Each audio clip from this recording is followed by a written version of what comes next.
Fala pessoal, beleza? Nessa aula a gente vai aprender um pouquinho sobre corrente elétrica e potência elétrica, tá certo? No final da aula, inclusive, a gente vai aprender como calcular o consumo de energia elétrica de algum aparelho que a gente tem em casa, por exemplo, tá certo? Então vamos entender um pouquinho primeiro do que é a corrente elétrica, né? A gente sabe que mesmo um condutor sólido, né, as cargas, as partículas não estão totalmente paradas, né? Elas têm movimento aleatório, né? Inclusive os elétrons, no caso de um condutor, né, os elétrons livres têm uma certa liberdade um pouco maior de movimento, mas quando ele não está submetido a uma diferença de potencial, ele vai ter um movimento que não vai ter uma direção característica, né, um sentido característico. Quando você estabelece no condutor uma diferença de potencial, você provoca um movimento mais ordenado dessas cargas. Então, além daquele movimento aleatório que é ultra rápido, né, tem uma velocidade gigantesca, vai ter uma velocidade numa certa direção, em um certo sentido característico, né, determinado pela diferença de potencial, e esse movimento vai ter uma velocidade que a gente chama de velocidade de deriva, né, que é bem menor do que a velocidade de movimento aleatório dos elétrons. Então, para que exista esse movimento característico numa certa direção e num certo sentido, você vai ter que conectar ao condutor ou ao dispositivo um certo gerador elétrico, né, que é um dispositivo que vai vai estabelecer uma diferença de potencial entre os seus terminais, né, que vai ser conectado lá no circuito. Veja essa figura, por exemplo. Aqui a gente tem um gerador elétrico, né, que é uma pilha. Por que a gente diz que é um gerador elétrico? Ele transforma alguma outra fonte de energia em energia elétrica. Quer dizer que as reações químicas da pilha aí vão ser capazes de provocar a movimentação das cargas, né? Então você vai estar transformando a energia química em energia elétrica para o circuito. Então, quando você conecta o polo negativo da pilha ao polo positivo dela, né, por meio de um fio condutor, os elétrons vão ter uma tendência de migrar do polo negativo pelo circuito externo em direção ao polo positivo, né, já que eles têm liberdade de movimento, né, então as cargas negativas vão estar buscando as cargas positivas que estão lá do outro lado, né. A corrente elétrica, ela não se quebra, né? Quando a gente fala de corrente elétrica num circuito elétrico, ela, ela pode se dividir, mas ela não vai se quebrar. Então aqui internamente no gerador também a gente diz que a corrente continua, né? Só que aqui internamente os elétrons vão estar indo do polo positivo para o polo negativo, o que não seria natural para elas, né? Porque a força elétrica quer fazer o contrário. Mas aqui as reações químicas que acontecem fornecem a energia para que isso aconteça aqui internamente no gerador, né? Mas no circuito externo sempre vai ser, né, cargas negativas fluindo do potencial mais baixo, que no caso aqui é o polo negativo da pilha, né, em direção ao potencial mais alto, que no caso aqui é o polo positivo da pilha. Tá? Como a gente já sabe, num condutor sólido, apenas os elétrons se movem, né? Então, essa aqui seria o que a gente chama de corrente real, né? Já vou falar sobre a corrente convencional, o sentido dela. Então, por convenção, se estabeleceu que o sentido adotado como sentido convencional, que na hora de resolver as questões, a gente precisa definir se a gente está falando do movimento das cargas negativas ou do movimento das cargas positivas. É mais ou menos equivalente para quase todas as aplicações. Um elétron subindo aqui, ó, por esse canal, seria equivalente a um próton descendo, a um íon positivo descendo, por exemplo. Tá? Então, assim, para quase todos os efeitos no circuito, isso é equivalente. Então, quase sempre, você falar do sentido da corrente convencional, não vai ter problema em relação ao que de fato vai estar acontecendo, que é a corrente real, né? E isso vai simplificar a análise de muitos circuitos elétricos e por isso que a gente adota essa convenção. Em algumas situações específicas, né, como no caso do efeito Hall, que a gente vai ver mais na frente, quando a gente estiver vendo a indução eletromagnética, a corrente real vai fazer diferença, você falar da corrente real ou do sentido convencional. Tá? Mas por enquanto não vamos nos preocupar com isso.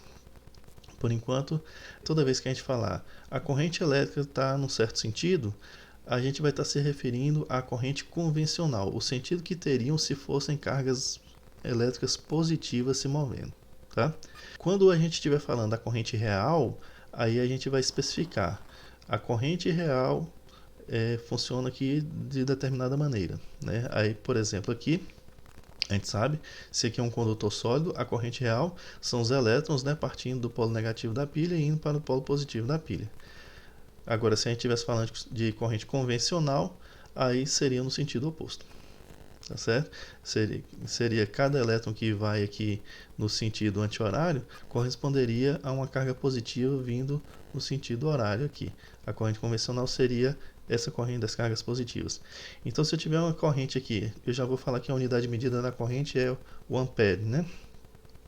Se eu tiver uma corrente real aqui de 1 ampere subindo aqui de cargas negativas, isso é equivalente a uma corrente de 1 ampere, né, de cargas positivas descendo, né, que seria a corrente convencional. Quando a gente tem um gerador conectado a um condutor sólido aqui e em um determinado trecho do caminho aqui você tem, por exemplo, uma solução iônica, né? Você pode ter cargas negativas se movendo ao mesmo tempo que cargas positivas também se movendo, tá? Ou se for um gás ionizado aqui também, você pode ter essa situação, né? Nas soluções iônicas, normalmente a gente vai estar falando de íons positivos e íons negativos, né? E num gás ionizado, você pode ter ao mesmo tempo íons positivos, íons negativos e elétrons, tudo se movendo ao mesmo tempo. Se a gente imaginar aqui uma seção transversal aqui, ou seção reta nesse condutor, a gente vai perceber que tem cargas negativas subindo e cargas positivas descendo.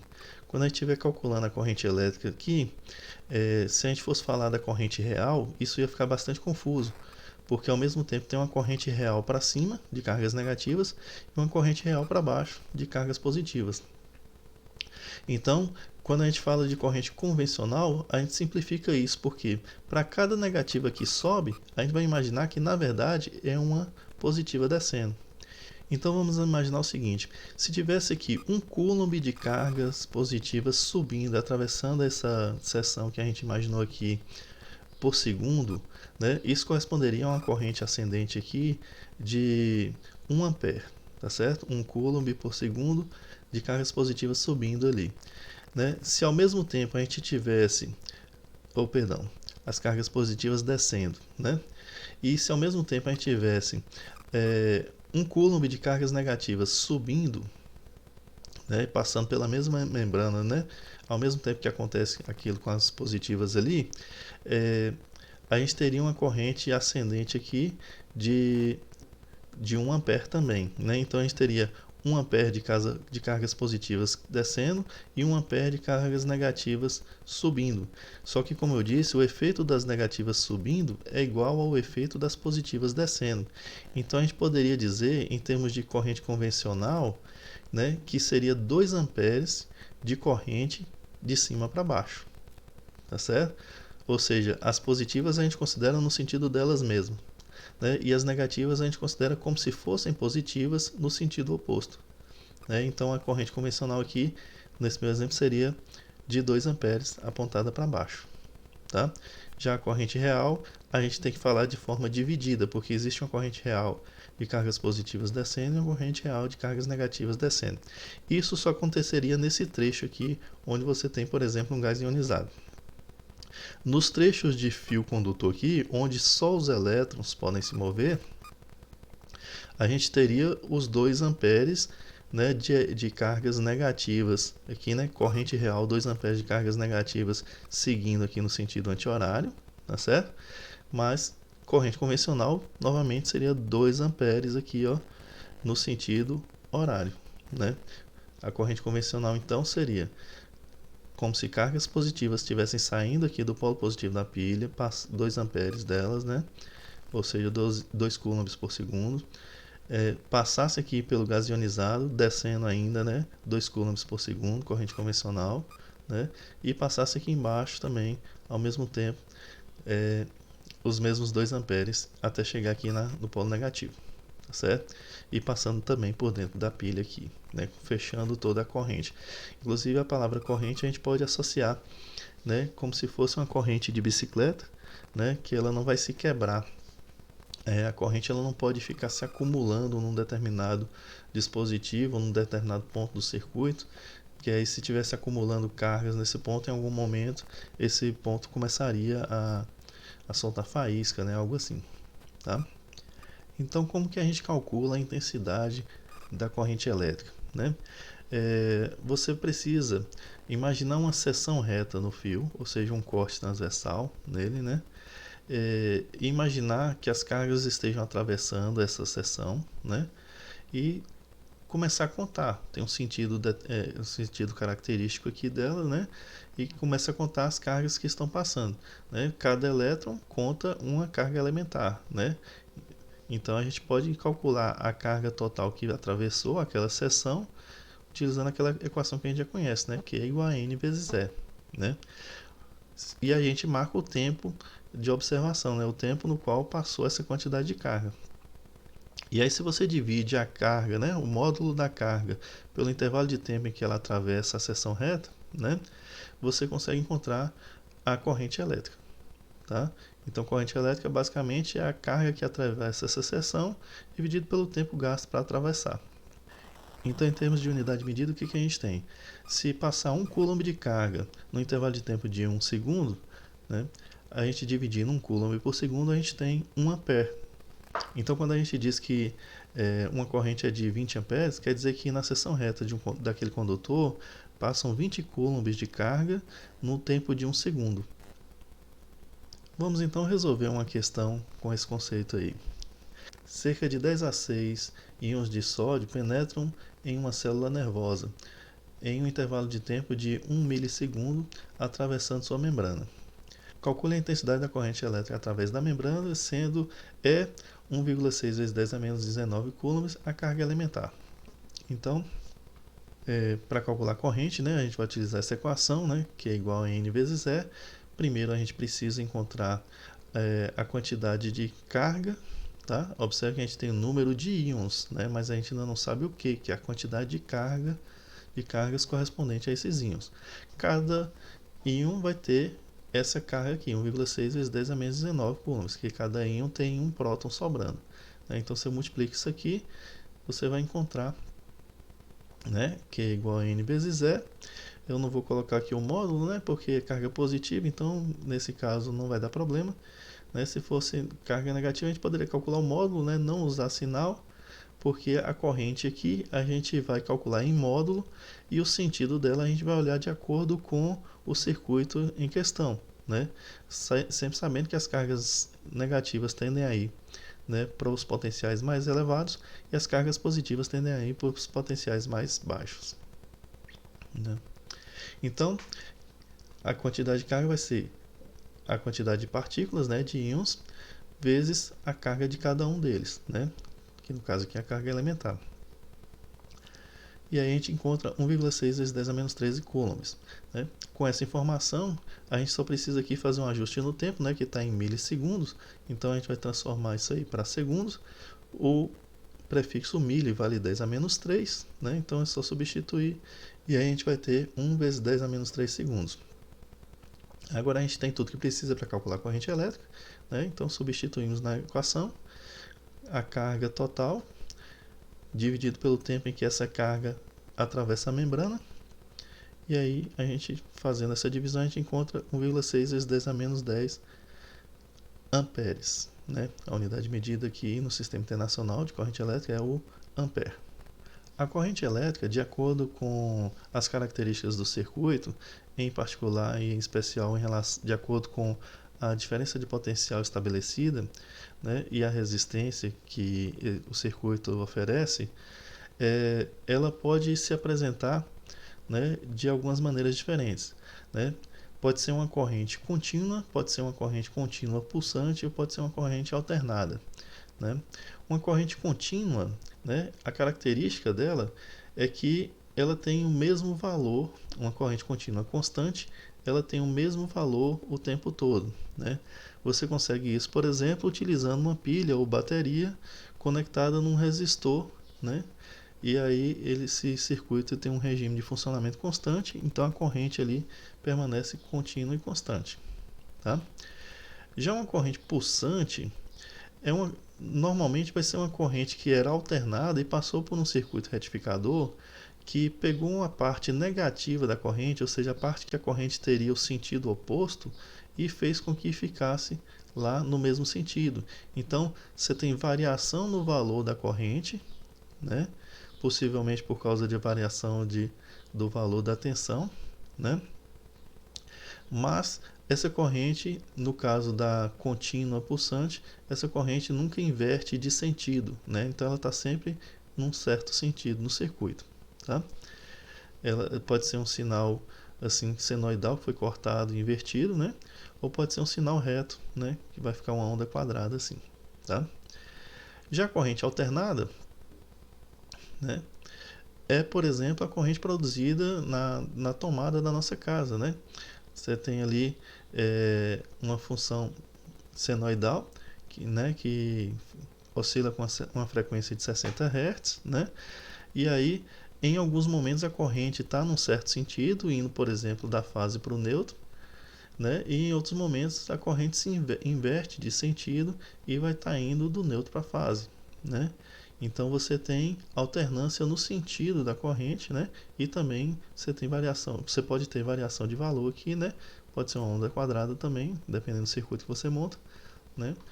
Mas ela alterna o sentido dessa corrente. Então, quando alterna o sentido, a gente diz que é alternada. Nesse momento, talvez você esteja se perguntando, se na nossa tomada a tensão é 127 volts, por que não é constante, né? É porque, na verdade, essa tensão, essa DDP de 127 volts, é o valor eficaz da tensão, né? Ela também é uma função senoidal que vai oscilar, né? De aproximadamente 180 volts positivos até menos 180 volts, né, que vai dar um valor eficaz ali próximo de 127 volts, tá? Então essa oscilação da tensão, né, vai produzir uma corrente que também oscila, tá? Então quando a gente diz 127 volts, na verdade a gente só está falando o valor eficaz. É como se a nossa tomada fosse uma fonte constante, né, se a tomada da nossa casa fosse uma fonte constante, ela seria equivalente a uma fonte constante de 127 volts, tá certo? Ela transferiria a mesma quantidade de energia por unidade de tempo, né, que uma fonte de 127 volts constante, tá certo? Mas na verdade ela faz isso oscilando um pouco acima do 127, descendo e fazendo uma senoidal. E consequentemente a sua corrente também vai ficar oscilando. Beleza? Um dos princípios que vão ajudar a gente a analisar os circuitos e deduzir o que acontece no circuito é esse princípio de continuidade da corrente elétrica. Porque veja só, se você imagine, aqui é um condutor, né, que faz parte de um certo circuito elétrico, aí você pega um pedaço dele aqui, né? A corrente elétrica está circulando aqui, passa por essa seção reta aqui que eu chamei de seção 1, passa pela seção 2, né, e segue no circuito. Ela chega por ali e segue no circuito, né? Na verdade, a gente vai ver que corrente, como eu disse na analogia em relação à corrente de bicicleta, né, quando a corrente sai aqui na frente, ao mesmo tempo ela também já está entrando lá no início. Então, é como se todos os elos da corrente andassem juntos, né? Então, não acontece um para depois acontecer o outro, eles acontecem juntos, né? De maneira que, imagine se tivesse entrando essa região aqui, ó, entre as duas seções, se tivesse entrando muita carga aqui e no gargalo aqui tivesse saindo pouca carga. Ia ficar acumulando carga elétrica aqui nessa região. Em algum momento isso aqui ia estourar, ia começar a sair faísca e tal, né? Então, a mesma quantidade de cargas que entra pela seção 1 tem que sair pela seção 2 de maneira que esse trecho do circuito aqui permaneça, cada dispositivo do circuito vai permanecer neutro, né, no seu saldo. Então, o que vai acontecer aqui, como aqui tem uma área maior, né, para essas cargas fluírem, nesse trecho aqui elas vão fluir com uma velocidade de deriva um pouco menor, né? quando chegar nessa parte da frente aqui, que tem menos espaço para elas passarem, elas vão ter que passar mais rapidamente. Então a velocidade deriva das cargas vai aumentar um pouco. Mas a quantidade de carga por unidade de tempo que passa aqui na frente é a mesma quantidade de carga por unidade de tempo que passa aqui atrás, de maneira que a corrente nos dois casos seja a mesma, né? Então I1 igual a I2 nessa situação aí, tá certo? Mas a gente pode ter também bifurcação de condutor, né? Quando a gente tem uma bifurcação, o que vai acontecer? Você tem um ponto aqui, né, que divide, né, que tem 3 ou mais saídas, né? Aí, quando você tiver essa situação, você tem que entender o seguinte: não pode acumular carga nesse ponto. Se não pode acumular carga nesse ponto, a soma de todas as correntes que chegam, ou seja, a soma de todas as cargas que chegam por unidade de tempo, tem que ser igual à soma de todas que saem. No caso aqui, a gente só tem uma chegando e tem duas saindo. Então, essa que chega, ela tem que ter a mesma quantidade de cargas por unidade de tempo que a soma das duas que saem. Assim você garante que não vai ter um acúmulo de cargas nesse ponto aqui, né? Se tivessem mais conexões aqui no mesmo ponto, né, a gente teria que pegar todas que estão chegando, somar, todas que estão saindo, somar. Essas duas somas teriam que dar o mesmo valor, o mesmo módulo. Tá joia? Aqui, para ilustrar o princípio de continuidade da corrente elétrica, né, a gente observa a seguinte situação. Aqui foi desenhado só um pedaço do circuito, né, ele teria mais coisas para frente, teria mais coisas aqui para o A, para o D e para o C. Né? A gente observa aqui que de B para A existe uma corrente aqui saindo do ponto B de 2 amperes. De B para C tem a corrente saindo também do ponto B de 6 amperes. Né? Então, qual deveria ser a corrente I3 aqui, né? Para que essa situação fosse possível no circuito real, né? Então, se no ponto B, aí nossa questão central aqui se tornou o ponto B. Se no ponto B tem 2 amperes saindo, mais 6 amperes saindo, então ao todo tem 8 amperes saindo dele. O único caminho que resta é esse caminho aqui, caminho 3 aqui, né, que vem do D para o B. Então, a única coisa que pode estar existindo aqui é uma corrente que vem do D em direção ao B de 8 amperes, que é capaz de suprir os 2 amperes que saem para o ponto A, mais os 6 amperes que saem para o ponto C. Tá? Então, pela coerência do circuito aqui, isso na verdade é chamado de lei de Kirchhoff das correntes. Tá? Mas aqui pela lógica você já percebe facilmente que tem que estar chegando 8 amperes para que possa sair 2 para cá e 6 para lá. Belezinha? Quando a corrente elétrica passa por um condutor, ela acaba se chocando com as partículas desse condutor, né, com os átomos que compõem esse condutor, e esse choque transfere um pouco de energia para esses átomos e moléculas, e eles ficam mais agitados. Quando eles ficam mais agitados, isso significa aumento da temperatura, né? Eles ficam com mais agitação térmica. Isso pode acontecer a ponto do condutor ficar incandescente. Tá? Algumas vezes esse fenômeno é indesejado. Por exemplo, se você tem uma fonte como uma pilha, uma bateria, você não quer que ela esquente, você quer que ela forneça corrente sem esquentar. Mas ela acaba esquentando um pouco, né? Então você tenta fazer da melhor maneira possível a sua construção para que ela esquente o mínimo possível, né? Isso você vai conseguir ir diminuindo a resistência interna dela. Aí você vai conseguir que ela esquente menos. Mas em outras vezes você tem uma aplicação para esse aquecimento, né? Por exemplo, né, você pode utilizar para gerar um tipo de aquecedor, né? O ferro elétrico, por exemplo, ele tem uma resistência interna dele que a função dela é justamente esquentar para que você possa passar a roupa, né? A lâmpada, essas lâmpadas incandescentes, né, que hoje você quase não encontra mais, ela basicamente aqui, ó, pelo centro tem um conector, pela lateral tem outro conector, né? Então são dois terminais de conexão, né? Um deles vai para um lado do filamento aqui e o outro vai para o outro lado do filamento. O filamento aqui é um fiozinho bem fino, né? Normalmente de tungstênio aqui, que quando a corrente elétrica circula por ele, a resistência dele é tão grande que os choques das partículas fazem ele ficar bastante quente. Ele fica tão quente que começa a brilhar, né? A partir de uma certa temperatura, você consegue emitir ondas eletromagnéticas na faixa do visível, né? Todos os corpos, ainda que pareçam frios para a gente, eles estão emitindo ondas eletromagnéticas, mas numa frequência que a gente não consegue enxergar. Se você vai esquentando, a partir de uma certa temperatura, ele começa a emitir na faixa da luz visível, né, que a gente consegue ver, né? E aí você utiliza isso para a iluminação.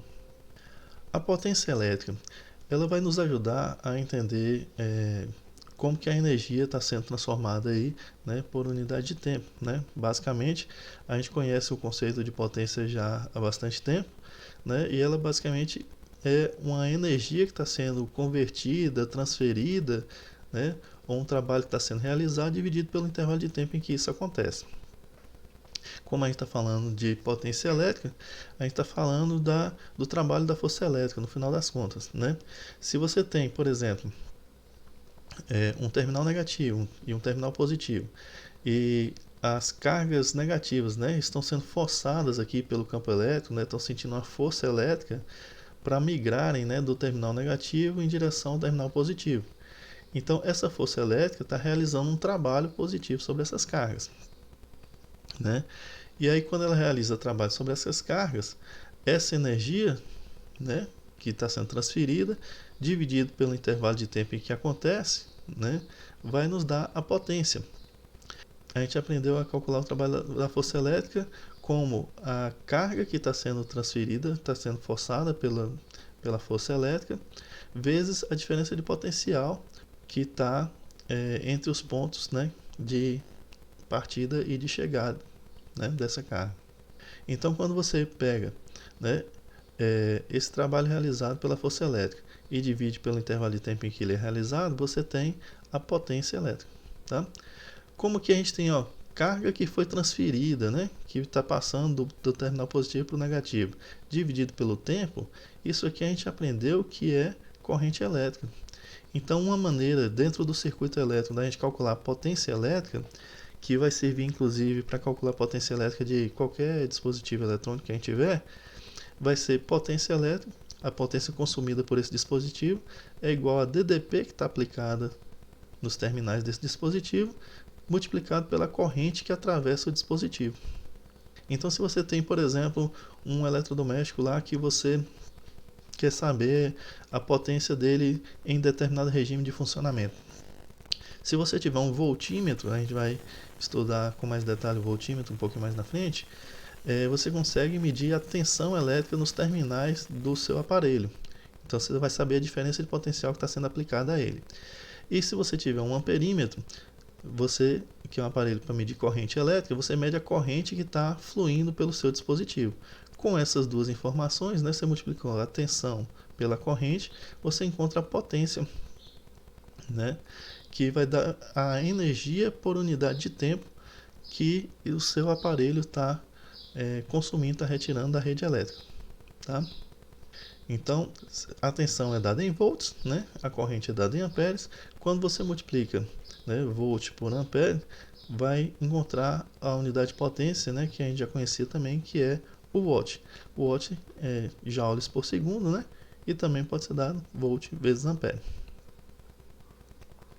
Então, aqui no caso do circuito, né, você tem uma diferença de potencial do A para o B. Quando a carga negativa, né, o elétron, sai do polo negativo e vai em direção ao polo positivo, ela está perdendo energia potencial, né? Então, essa energia potencial perdida pela carga, ela é transferida para o circuito, vai fazer alguma função no circuito. No nosso exemplo aqui, essa energia vai ser utilizada para esquentar o filamento aqui da lâmpada, né? E ele vai emitir radiação, né? E emitir luz. Tá indicado aqui no sentido contrário o que seria a corrente convencional, né? Ou seja, é um pensamento equivalente, pensar que cargas positivas estão saindo do polo positivo, né? Descendo, passando pela lâmpada e chegando no polo negativo.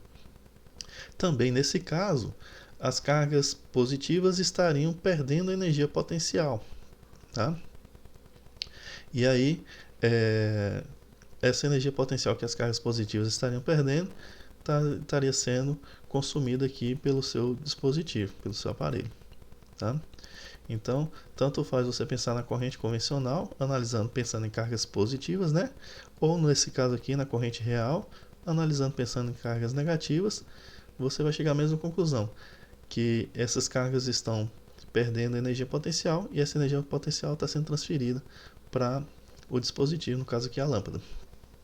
E aí, conhecendo a tensão e a corrente desse dispositivo, você vai poder calcular a potência, né, que ele está retirando do circuito naquele momento, naquela situação, naquela condição de funcionamento.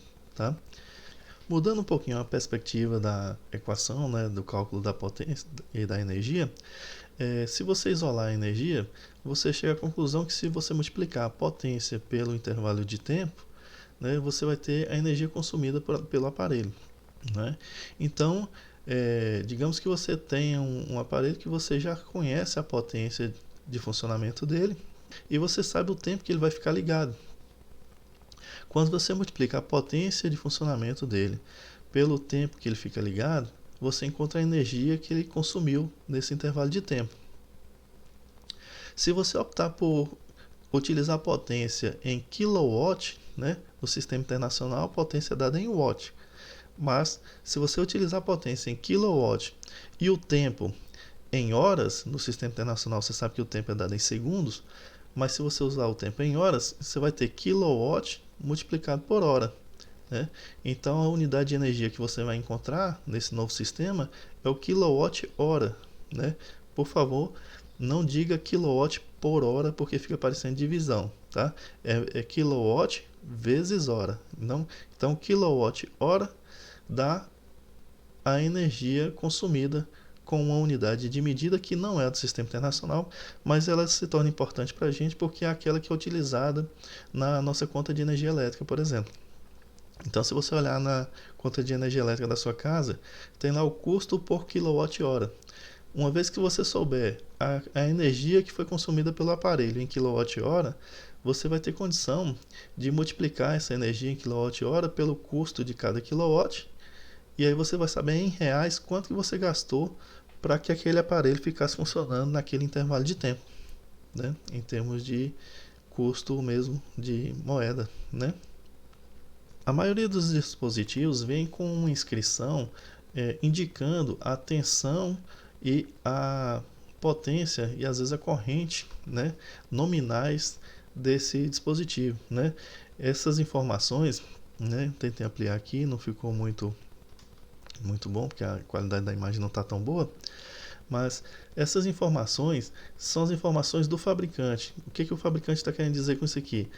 Esse dispositivo é feito para funcionar em 220 volts, né? Nessa condição de funcionamento, ele tem uma potência de 5.400 watts, né? E a corrente que vai estar circulando por ele é de 30 amperes. Isso permite você dimensionar a sua rede elétrica para que esse aparelho funcione corretamente, né? Então, assim, você já sabe que a corrente vai ser de 30 amperes, então você já escolhe a espessura do fio que vai levar essa corrente pro chuveiro de forma adequada, né? Você já escolhe o disjuntor de proteção, né, que você vai conectar ali de acordo com esse valor de corrente também, né? E você também já vai ter condição de saber até o consumo de energia elétrica dele, né, sabendo a potência que ele está utilizando aqui, tá certo? Observe que ele tem as chaves aqui, né? Se ele estiver na posição desligado, obviamente que ele não vai consumir energia elétrica nenhuma, né? Você vai ter apenas um consumo de água. Se ele estiver no morno, na função banho quente de verão, você vai ter uma potência, na verdade, menor do que essa. A resistência vai estar um pouco maior, você vai ter uma potência um pouco menor do que essa. Quando ele estiver na posição de temperatura máxima, né, na posição inverno, ele vai estar utilizando a sua potência máxima. Aí sim que ele vai estar aqui nos 5.400 watts. Tá? Isso se ele estiver conectado a uma rede de 220 volts. Então, essas informações aqui são importantes para você saber qual é o máximo de energia que aquele dispositivo é capaz de gastar por unidade de tempo. Tá? No caso desse aqui, 5.400 joules por segundo é o máximo de energia que ele consome, né, por unidade de tempo. Tá joia? Você tem aqui dois tipos básicos de dispositivos de proteção, que são os fusíveis, né, esses dessa primeira imagem aqui, e os disjuntores, que estão esses equipamentos pretinhos que estão aqui, que provavelmente na sua casa deve ter um quadro de distribuição de circuitos, possivelmente menor do que esse aqui, né? Esse aqui é um quadro bem complexo, bem com muitos circuitos, né? E portanto muitos disjuntores. Qual que é a função desses dispositivos? Impedir que a corrente elétrica que circula no circuito que ele está protegendo exceda um determinado valor. Então ele existe para que você não tenha uma corrente excessiva que poderia gerar algum tipo de problema, ou dano nos equipamentos, ou um superaquecimento que poderia gerar um incêndio, ou coisas desse tipo. Então eles são projetados cada um para a sua situação específica. E, por exemplo, os fusíveis, né, que são esses dessa primeira figura aqui, ele tem um pequeno fio aqui por dentro, né? Em cada um deles tem um pedaço de condutor que é feito para derreter quando a corrente máxima que ele deve deixar passar foi excedida. Ou seja, se ele estiver em funcionamento normal, a corrente que está passando por ele é aquela que deve passar mesmo, né, aquela que é prevista para o circuito, ele não se funde, ele funciona normal como um condutor levando a corrente de um lado para o outro. Agora, se a corrente, por alguma razão, algum dano do circuito, ou alguém que sobrecarregou o circuito de alguma maneira, e a corrente por ele começa a ficar maior do que deveria ser, aí ele superaquece e o condutor que tem dentro dele se funde, né? E aí quando isso acontece, é cortado o circuito ali naquele ponto. Se o circuito é cortado naquele ponto, não tem mais como a corrente passar. E aí desliga tudo que está na frente dele.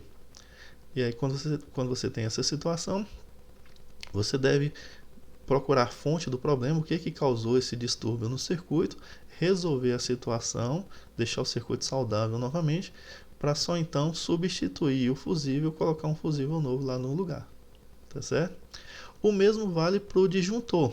A diferença é que o disjuntor ele desarma, ele não se funde, ele não precisa ser substituído, normalmente não. Claro que todos os equipamentos com o tempo podem ficar danificados e você tem que substituir, mas a ideia é que houve uma sobrecarga momentânea, alguma coisa, um pico de corrente que fez desarmar um certo disjuntor desse aqui, e aquele circuito parou de funcionar. Você foi lá, resolveu a situação, não existe mais o problema, você volta aqui no quadro de distribuição e religa o disjuntor. Só muda a chavinha dele de volta para a posição ligado e aí ele volta a funcionar, o circuito volta a funcionar. Então ele provoca uma interrupção momentânea ali que vai ficar parado até que você mexa nele e empurre ele de volta para a posição ligado. E você só deve fazer isso depois de resolver o problema que causou esse desarme do disjuntor. Nós temos aqui então uma questão relacionada com o cálculo de energia consumida de um dispositivo. Tá? Quando ligado a uma tensão de 100 volts, um aquecedor elétrico recebe uma potência elétrica de 1.800 watts. Calcule. Né? Então ele formou aqui a tensão a qual o aquecedor está submetido, né? E informou que sob essa tensão aqui ele consome uma potência de 1.800 watts. Né? Melhor dizer até que ele tem essa potência de 1.800 watts, né?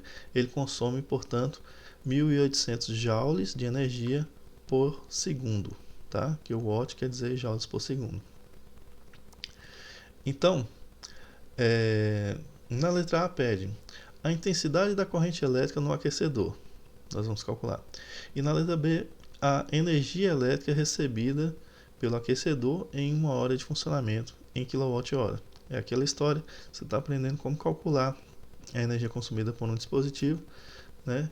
E aí você vai poder fazer isso aí com qualquer dispositivo que você tenha interesse na sua casa. Então, primeiro, para achar a corrente elétrica do aquecedor, né? Você pode utilizar essa equação aqui, né?